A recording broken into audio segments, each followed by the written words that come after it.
Hello everyone, welcome to Sukino Health Capsules. I'm Dr. Sulakshana. Sukino Health Capsules is a platform which has been functional for well over a year. Here we have been having multiple personalities come to us, talking to them about their specializations, their journey so far, and how they have contributed to the healthcare segment. Today we have Dr. Dileep with us. He is the co-founder and the chief of healthcare at Cloudphysician, a company which provides tele-ICU services for various hospitals across the country. Dr. Dileep is an American board certified physician, and he is trained at the Cleveland Clinic in pulmonology and also in critical care and sleep.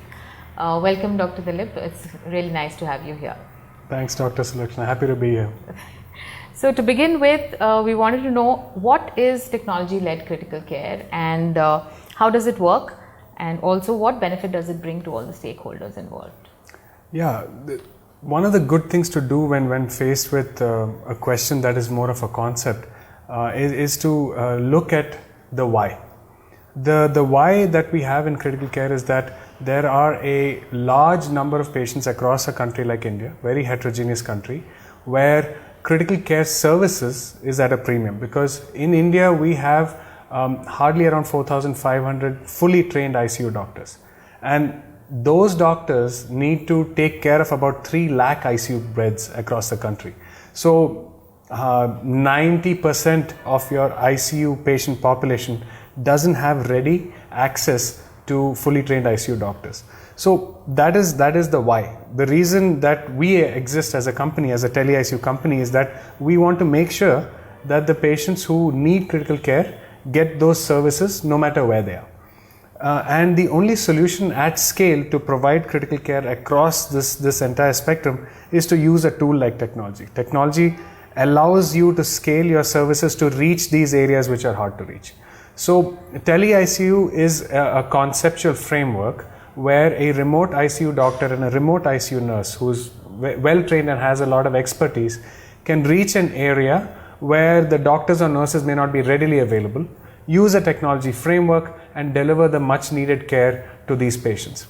So how we do it is that we obviously need an internet connection in these places. We go and install our technology and our hardware, we train the bedside team and we get them on board from a workflow and a personnel perspective to be able to use the tele-ICU services to augment what they already have at bedside. So we can't replace a doctor or a nurse, but what a tele-ICU system does is that using a services and a tech framework, it augments the level of care that is available at bedside.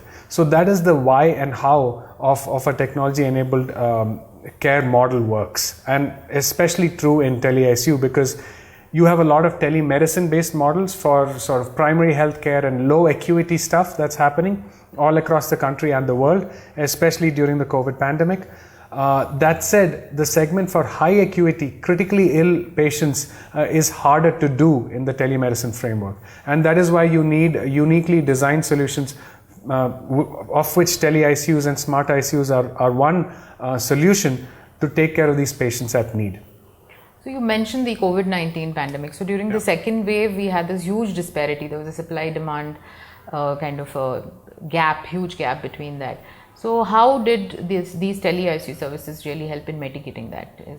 Yeah, that's exactly the why that I was describing. And what happened with COVID is that why got magnified because we always had a shortage of ICU trained doctors and nurses, but COVID just magnified that. And not only did it just magnify it in the amount of care required, it also magnified it in the time that it was required. So we had to not only act at scale, we had to do it that much faster.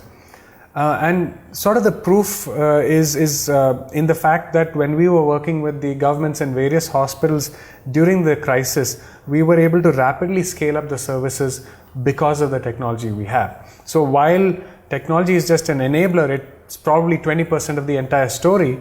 The entire services could not have reached these remote areas without the tech. So what we were able to do is, just in a matter of 8 weeks or so, we covered about 400 government hospital beds in remote areas, giving them critical care at scale, and in fact showing a reduction in mortality in a lot of these places.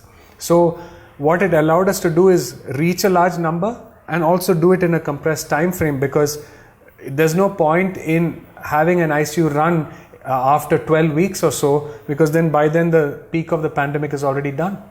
So we had to devise and utilize our existing technology to actually meet this need, and thankfully it was already in place before the pandemic, and we just had to deploy it in these centers.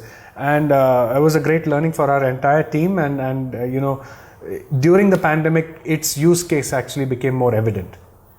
Okay, so timely accessibility, I think, is what we are looking at in all these areas. Now, out of hospital critical care is another concept, I think, which you are delving into. Yes. So, could you just elaborate on that, and who all can use it? What are the various modules in which this can be used? Yes, that is a very important space. And again, even before COVID, this was a problem statement. You had lots of patients who were in ICUs across hospitals that were critically ill, but were fairly stable from an organ system standpoint, in the sense they had already received all the interventions they needed, all the procedures that they needed were done.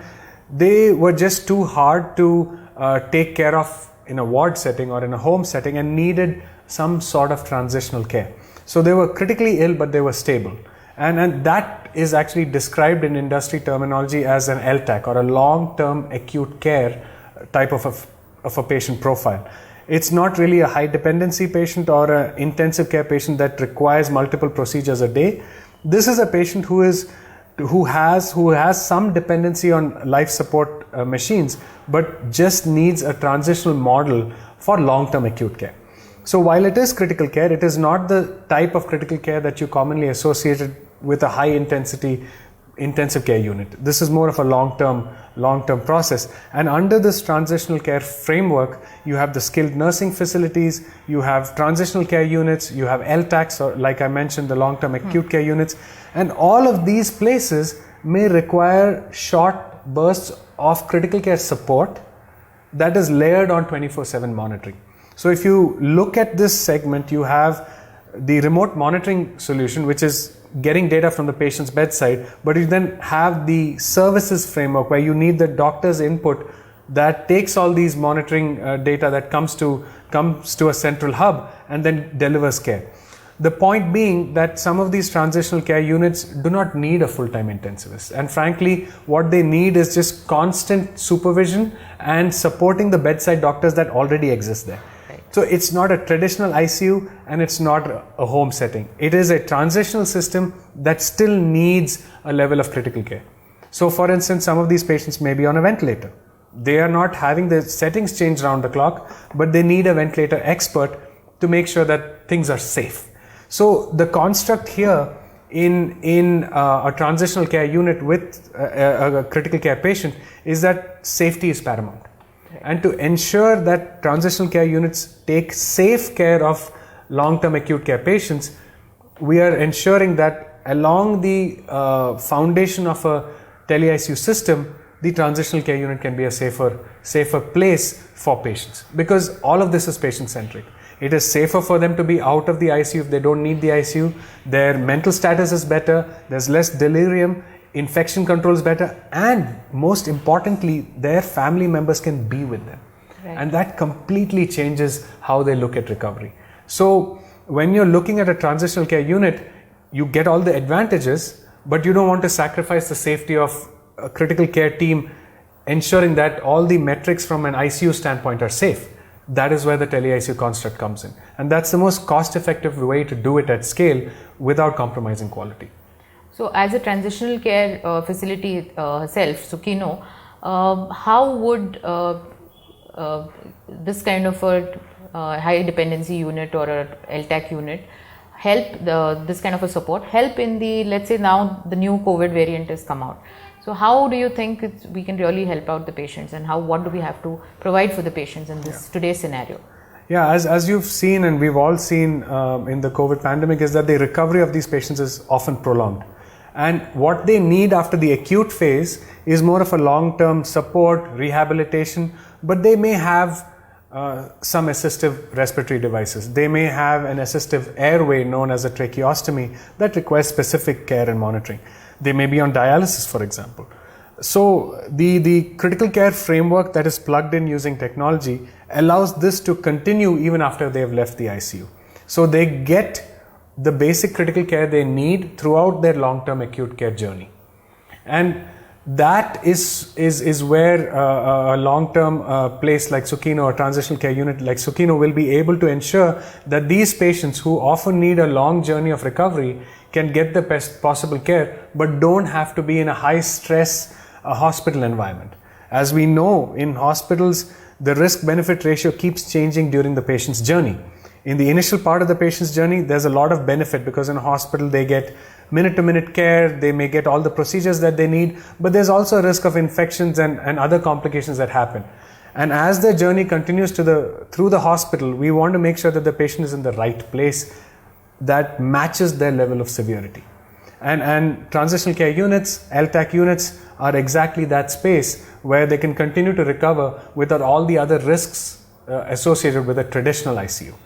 So these are the changes that are going to happen across the framework, and this is a very common mode of delivering care in the West, a long-term acute care setup. And I think Sukino would be pioneering in that regard, where you're trying to layer another measure of safety with a tele-ICU construct in that same framework. One of the most important things and the challenges we have in healthcare is the iron triangle. So the healthcare iron triangle is basically quality, access, and cost. And these three things, are the vertices of this triangle. And oftentimes, if you try and solve one problem, the other one suffers. So if you increase access, cost goes up, quality goes down. If you really increase quality, cost goes up, and it's hard to provide that access to everyone. So the only way you can solve this iron triangle framework in a short span of time is to augment it using technology. And even if, let's say, a third wave hits or any other healthcare problem is at hand, this technology-based framework is probably your best bet to solve these problems that emerge fairly quickly. So even if there's a surge of patients, these patients will still need monitoring, they'll still need long-term care. And I think transitional care units would be one of the key places where busy ICUs can be decompressed. So I think this does answer a lot of questions regarding why a patient would choose a transitional care facility over a hospital. Yeah. Long-term care, acute care, giving the same kind of care that is provided in a hospital. What other, do you have any other thoughts that you would like to tell our viewers? See, this is a space that needs to put the patient at the front and center of whatever treatment framework or care framework is around them. And in the acute care space, in the critical care space, it is important to prioritize patient safety and patient comfort. And I think there is a spectrum of safety and comfort that keeps changing as patients' healthcare parameters change. And you need an agile, rapidly responsive team to take care of these patients. And that is why once they move out of the ICU, where ICU is a very high stress, rapidly changing space, to a more steady and stable framework where they just require very good diligent monitoring and supportive care to allow them to heal, the healthcare ecosystem should match that transition. And what we have seen in the traditional system is that the high stress, high intensity ICU space is where a recovering patient continues to stay just because they don't have a better place to go. And that is what we think is important and needs to change. The patient just needs to be in the best space for them, for their level of care. And that is where I think transition care units have a role to play, because they may not be safe enough to go directly to a ward.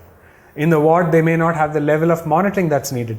They may not have an access to an ICU specialist when the time is right. So this transitional space augmented by technology is where I think this difference lies. Okay. Thank you, Dr. Dileep, for wonderful insights on tele-ICU services and how transitional care facilities can augment the care that patient can be given. Thank you so much. This brings us to an end of Sukino Health Capsules, and we'll catch you again next time. Thank you. Thank you. Thanks for having me.